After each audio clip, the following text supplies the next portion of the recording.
Perkenalkan, nama saya Safrijal Khairi. Saya berasal dari sekolah Maskanul Khufas MRBJ. Afwan Ustaz, izin bertanya, bagaimana trik bisa meninggalkan kesia-siaan Ustaz? Di antara sifat orang beriman, qad aflahal mu'minun, beruntung orang beriman, walladzina hum 'anil lagwi mu'ridun. Kalau ada perbuatan yang sia-sia, dia berpaling. Dia lihat sia-sia. Bro, ayo kita jalan-jalan sana sini nongkrong sebentar. Kenapa? Lagwi mu'rid. Gua yang bayar. Oke. Berarti sia-sia karena takut bayar. Maka definisi sia-sianya itu dijelaskan dulu. Sia-sia menurut apa? Sia-sia tidak bisa dibawa bekal menghadap Allah sebagai amal soleh. Itu sia-sia. Makanya Imam Ibrahim bin Adham ketika dia melangkah, dilangkahkannya kakinya pertama dia maju. Pas langkah kaki kedua dia mundur lagi. Temannya heran, kenapa kamu berhenti? Di langkah pertama tadi aku bisa menjawab kalau ditanya Allah kau mau kemana. Pas langkah kedua aku bingung karena sia-sia. Maka lebih baik aku tidak langkahkan. Bumi yang kuinjak milik Allah, kaki yang kupakai punya Allah, jantung berdegup berdetak karena kuasa Allah, nafas yang dihirup pemberian Allah, paru-parunya titipan Allah, tapi dipakai untuk kesia-siaan mengundang murka Allah. Makhluk apa namanya itu?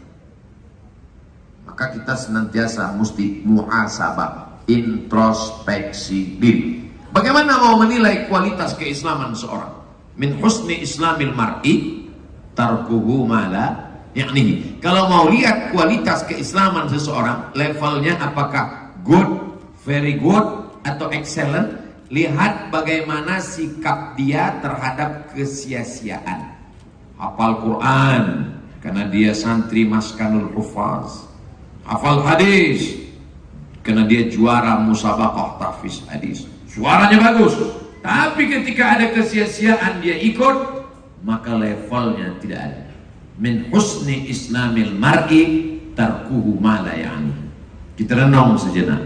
Kira-kira kalau aku mati, ini akan meringankanku atau memberatkanku? At-tafakkur sa'ah, berpikir sesaat, khairun min qiyamil lailah, lebih baik daripada tahajud sepanjang malam. Lingkungan amat sangat membantu. Adik-adik yang ada di Maskanul Hufaz, bersyukurlah karena kalian lingkungannya baik. Lingkungan tempat tinggal, lingkungan tempat kerja, lingkungan medsos. Ketiga-tiganya mesti baik. Kalau baik tiga-tiga, insya Allah terpelihara dari sia-sia. Demikian, Allahu a'lam. Saya berikan kesempatan untuk penanya yang kedua. Ya, silakan Pak. Terima kasih Pak Maulana. Ya, sama-sama. Bismillahirrahmanirrahim. Assalamualaikum warahmatullahi wabarakatuh. Waalaikumsalam warahmatullahi. Pak Ustadz Uwas, 1,5 jam lagi kita ada pergantian tahun Masehi. Kira-kira pembekalan atau pencerahan dari Ustadz itu gimana untuk kita umat muslim ini? Makasih banyak. Assalamualaikum warahmatullahi wabarakatuh. Waalaikumsalam warahmatullahi wabarakatuh. Wah, berarti belum sempat nonton channel YouTube-nya, sudah sempat pernah dibahas. Tapi nggak apa-apa, ini menarik bahwa fenomena pergantian tahun baru Masehi. Kita tinggal dalam dunia yang memang kita tahu kita bisa bermuamalah hal-hal tersebut. Kita juga menggunakan banyak produk-produk yang sebenarnya bukan ciptaan umat Islam. Lalu bagaimana pandangan Islam terhadap hal pergantian tahun ini? Apakah kita cukup melewatkan begitu saja? Bolehkah kita juga ikut mensyukurinya? Tentu dengan hal-hal yang dibenarkan oleh Islam. Batasannya sampai mana? Lalu bagaimana dengan anak-anak? Penjual-penjual trompet di pinggir jalan. Orang-orang, mungkin keluarga kita yang sekarang ini sedang asik berkumpul menjelang detik-detik pergantian dengan mungkin ada di hotel-hotel, kemudian di pub-pub, di bar-bar seperti itu, ya, berfoya-foya. Lalu bagaimana pandangan Islam terhadapnya? Tafadhol Ustaz. Ketika terjadi perang maka Salman Al-Farisi radhiyallahu anhu mengusulkan strategi dari Persia dengan cara menggali parit supaya kuda dari Makkah yang mau menyerang Madinah tidak bisa lompat. Paritnya digali lebar. Parit itu bahasa Arabnya khandak. Maka perang itu disebut dengan perang khandak. Apakah Persia itu Islam? Tidak. Ketika Salman Al-Farisi mengusulkan gali parit itu, apakah Nabi mengatakan, dari mana nih Salman? Dari Persia ya Rasulullah. Oh jangan. Bid'ah wa kullu bid'atin dhalalah wa kullu dhalalatin finnar. Tidak. Bahkan Nabi ikut menggali parit itu. Ini contoh bahwa produk kafir boleh dipakai. Jelas? Jadi jangan lagi ada komen-komen nanti Ustadz Somad pakai moge di komen. Mat, ini kan produk kafir. Ente nggak nonton, goblok.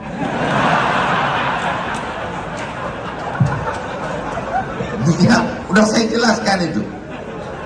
Makanya kalau nonton, tonton terus ceramah Abdul Somad sampai dapat hidayah. Contoh kedua, atap Masjid Nabawi itu datar dengan tiang-tiang dari batang korma, atapnya dari pelepah korma yang dianyam. Sampai akhirnya Islam sampai ke Bizantium, Romawi. Di Romawi ada bangunan yang cantik dan indah, batu yang disusun-susun sampai akhirnya melengkung. Kalau mau lihat susunan batu melengkung itu, nanti adik-adik pergi ke Turki sampai ke Masjid Muhammad Al-Fatih, Masjid Hagia Sophia, maka nampak nanti batu yang disusun melengkung. Sampai di sana buat video pendeknya. Hai guys, ini batu melengkung yang diceritakan Ustaz Abdul Somad. Batu melengkung sehingga tidak perlu tiang di tengah. Akhirnya umat Islam mengambil arsitektur batu melengkung itu. Batu melengkung itu disebut dengan kubah. Apakah kubah itu ajaran Islam? Tidak, itu diambil dari Romawi. Apakah ketika bangunan itu dibawa ke Makkah dan Madinah, lalu ulama mengatakan jangan pakai karena ini produk dari sana, ini haram? Dipakai. Khandak parit dipakai, kubah dipakai.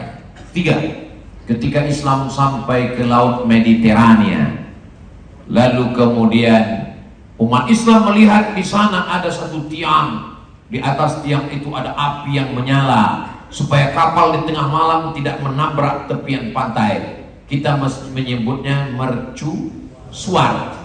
Orang Arab disebut dengan manara. Diambil dari kata nar, tempat api di atas, karena ada apinya di atas. Lalu kemudian bangunan itu dibawa ke dekat masjid. Apinya dibuang, muazzinnya naik ke atas. Disebut dengan menara. Gak ada menara zaman Nabi. Menara ditemukan di Afrika Utara. Nama negerinya Alexandria. Kota itu didirikan oleh Alexander the Great dan dipakai sampai hari ini. Masjid kita ada menaranya? Kalau nggak ada, berarti nggak masjid.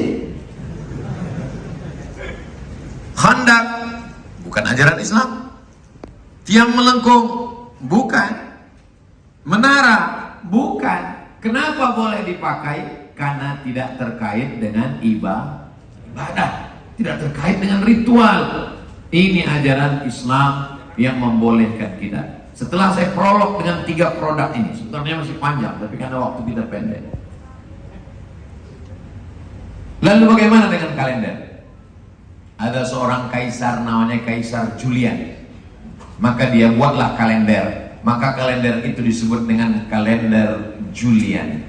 Lalu kemudian setelah masa Nasrani, kalender Kaisar Julian ini diambil oleh Paus Gregorius.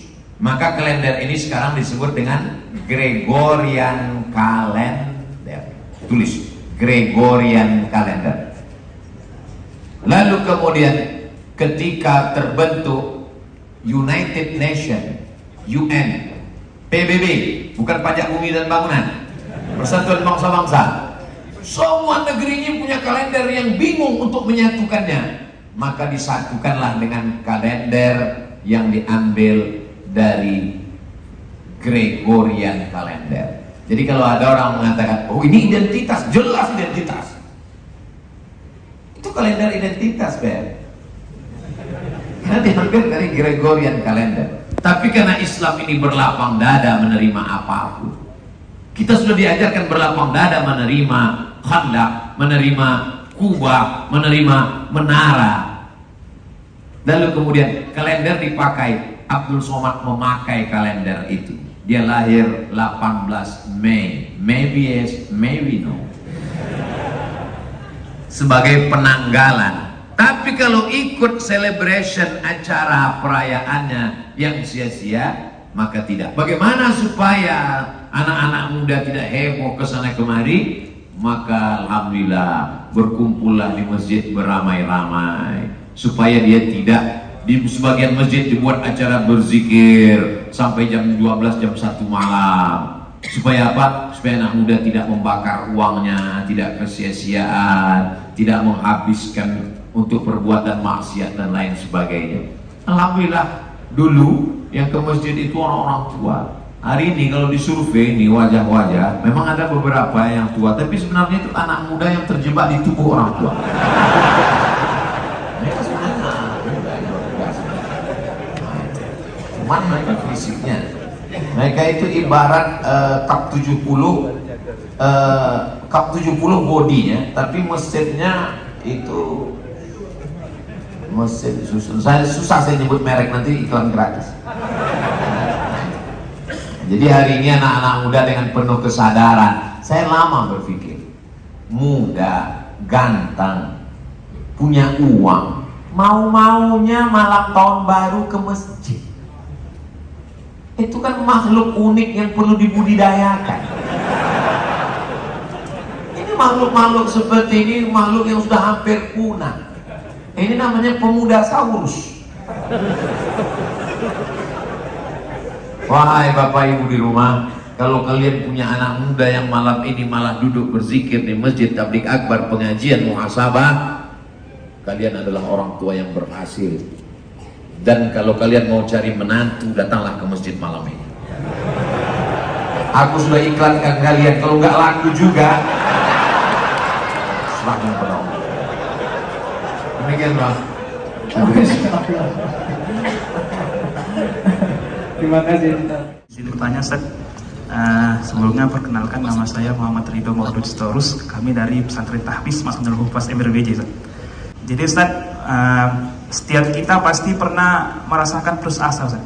Apalagi ketika teman-teman santri itu ketika menghafal tidak mencapai target, maka mereka akan putus asa dan akhirnya nyerah untuk menghafal. Nah, yang saya tanyakan, kira-kira bagaimana cara mengatasi agar mudah menghilangkan rasa putus asa dalam diri? Baik, ini sebenarnya pertanyaannya mewakili semua juga yang hadir. Ada yang putus asa dalam menghafal Quran, ada yang putus asa mencari jodoh, ada yang putus asa gitu dalam hal-hal yang lainnya. Tapi mudah-mudahan Ustaz bisa memberikan pencerahan buat kita semua. Silakan Ustaz. Ustaz M. Ridho Sitorus.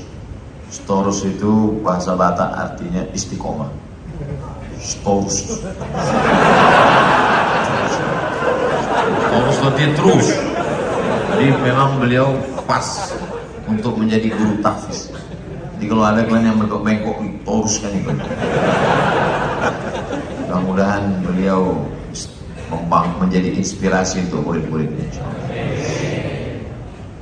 Yang pertama ditanamkan bahwa memang dalam diri manusia itu al-imanu yazidu wa yanqus.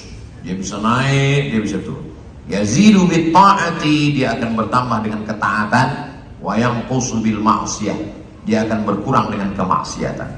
Segala kejelekan itu bisikan setan. Asy-syaitanu ya'idukumul faqra wa ya'murukum bil fahsya. Setan selalu membisikkan, menjanjikan kamu kurang. Tapi jadikan itu sebagai cambuk untuk membangkitkan semangat kita.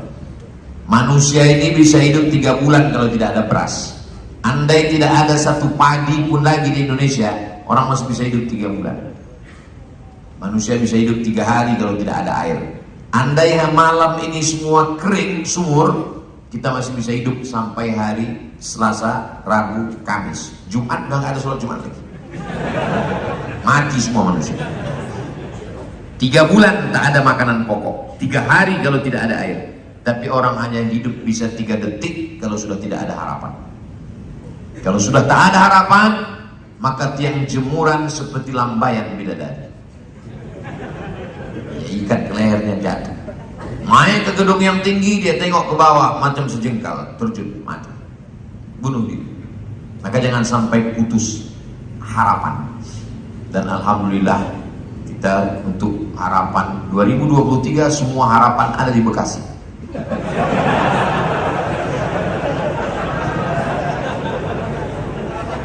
Jadi jangan sampai tidak ada harapan. Jadi yang sampel dari Ustadz Muhammad Ridho tentang hafalan Quran, sesungguhnya itu hanya satu sampel kecil dari contoh kehidupan dalam masalah mencari rezeki, dalam masalah mencapai cita-cita, mencari peluang. Apakah Ustadz Somad pernah mengalami putus asa? Kalau putus asa, berarti saya sudah lama mati. Nyaris putus asa, tapi tertolong karena ada yang besar dan maha besar tempat berharap. Kalau setan berbisik, kalau di dunia ini sudah tak ada lagi tempat mengadu, maka ambillah air wudhu, tempelkan keningmu ke lantai, berbisiklah ke bumi, maka makhluk-makhluk di langit akan memohonkan kepada Allah Subhanahu wa ta'ala. Boleh untuk update status besok pagi. Allah Subhanahu wa ta'ala akan memberikan jalan. Wa may yattaqillaha yaj'al lahu makhraja wa yarzuqhu min haitsu la yahtasib. Siapa yang bertakwa kepada Allah, Allah berikan dia makhraja, jalan keluar, dan Allah berikan dia rezeki dari jalan yang tidak disangka-sangka. Berapa banyak yang kita dapatkan dari usaha dan berapa banyak yang diberikan Allah tanpa usaha. Itu adik-adik yang ngapal Quran, berapa kali ayat ini dia ulang sudah putus asa, pas tidur besok muncul dia ingat. Berapa kali ayat ini yang halaman ini berat sekali, tiba-tiba berapa kali begitu pedenya akan bawa ini sholat, hilang dia karena calon mertua ada di belakang. Nah itu jadi yang penghafal Quran merasakan itu. Jangan berharap pada yang sudah dihafal, jangan putus harap pada yang belum dihafal. Jangan terlalu berharap pada orang tua yang ada, jangan putus harap karena orang tua sudah tidak ada. Karena kita masih punya harapan. Faman kana yarju liqa'a rabbih, siapa yang berharap Allah, 2, falyamal amalan shalihan wa la yusyrik bi ibadati rabbih ahada.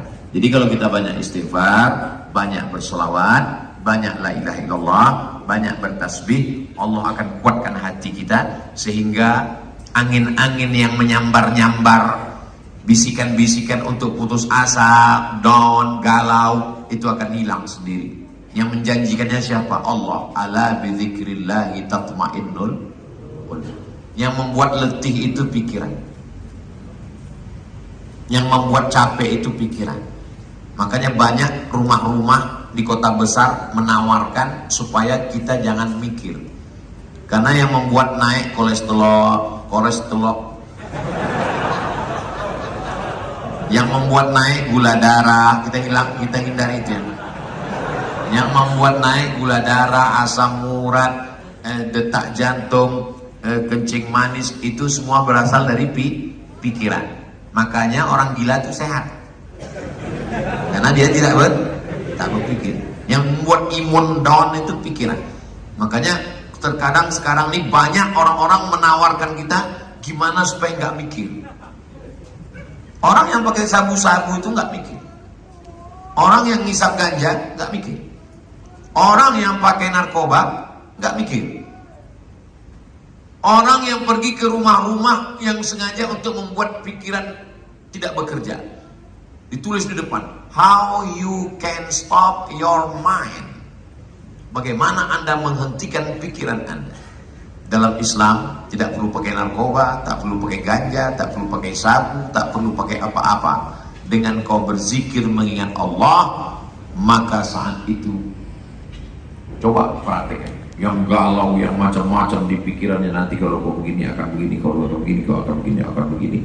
Tasbih aja dia, subhanallah walhamdulillah wala ilaha illallah wallahu akbar. Maka ketika dia berzikir, otomatis ini melemah dan sini menguat. Datang ke kiai, kata kiai banyak-banyak istighfar, astagfirullah, astagfirullah, astagfirullah. Datang ke Habib, kata Habib banyak-banyak sholawat, Allahumma sholli ala sayyidina Muhammad. Datang ke Ustadz, kata Ustadz, afdhaluz zikri fa'lam annahu la ilaha illallah. Pas ditanya, mana yang kau amalkan? Satu pun belum. Padahal ketiga-tiganya untuk menguatkan di sini hingga lemah di sini. Ketika kita banyak istighfar, astagfirullah, astagfirullah, astagfirullah, astagfirullah, astagfirullah, sibuk kita dengan ini, akhirnya ini istirahat dia sejenak. Makanya kita disuruh berzikir supaya istirahat. Tapi bukan berarti orang berzikir itu tidak berpikir. Setelah dia berzikir, nanti pikirannya akan lebih tajam, pikirannya akan lebih lurus. Maka berbanyak berzikir. Banyak berpikir, kecerdasan intelektual. Banyak berzikir, kecerdasan spiritual. Banyak orang cerdas intelektual, tapi kering spiritual, akhirnya lelah. Lelah, pikiran ini membuat kita lelah. Gara-gara berpikir, kita lelah. Maka kalau kita banyak berzikir, insya Allah pikiran kita kuat, pikiran kita lurus, dan kita tidak lelah. Emosi, galau, ke depan diperkuat lagi zikirnya insya Allah. Demikian Bang Andi. Allahumma. Assalamualaikum warahmatullahi wabarakatuh. Mengenai hasad tadi Ustaz, itu antara kita dengan Allah. Bagaimana dengan yang memfasilitasinya? Zaman-zaman pemilu begini banyak sekali yang terjadi, ya.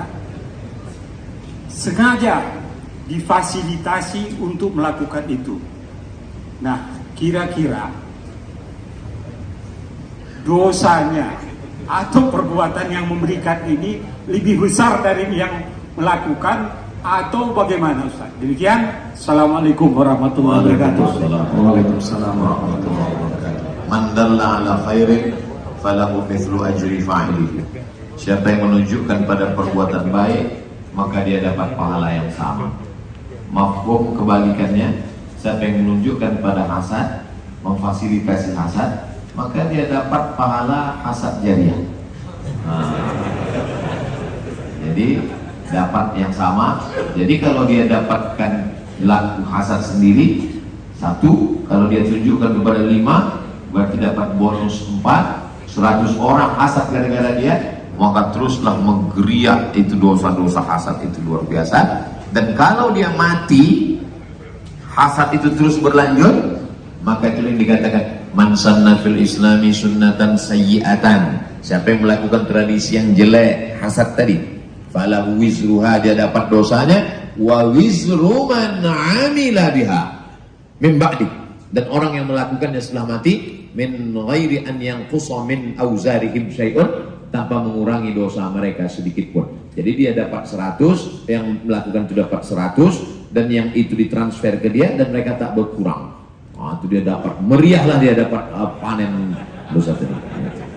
Jadi kita tidak akan pernah berhenti menyampaikan ini. Saya selama saya hidup, selama saya sehat, mau dibully orang, mau dicaci, saya sampaikan aja sampai akhirnya saya mati. Sampai akhirnya, kalaupun saya mati, dia tetap, orang yang benci sama saya itu lelah, letih sendiri. Karena kalau saya mati, video saya tetap di-share orang. Walaupun saya mati, malah lebih mengerikan lagi. Kalau saya mati, saya hidup, ditontonnya kan masih nggak terlalu takut kan. Tapi kalau saya udah mati, ditontonnya, mak kawannya udah mati pun muncul juga di handphone aja. Jadi mudah-mudahan kita istiqomah dalam kebaikan. Hai guys, official.